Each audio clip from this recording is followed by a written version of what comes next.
Punta ang nanay ni Juan sa school para kausapin siya ng teacher nito. Sinabi ng teacher na si Juan ay palaging bagsak at pinakabobo na estudyante na nahawakan niya mula nung maging teacher siya. Nasaktan ang nanay ni Juan sa sinabi ng teacher kaya agad nito inalis si Juan sa school at hindi na bumalik kailanman.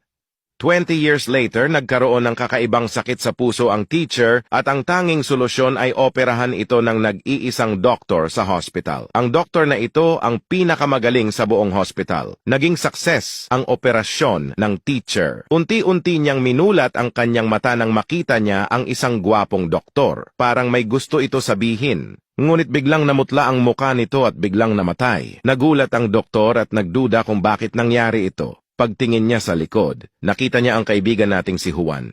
Isang janitor sa hospital at tinanggal ang saksakan ng oxygen para lang i-charge ang cellphone niya. Anong akala mo? Naging doktor si Juan?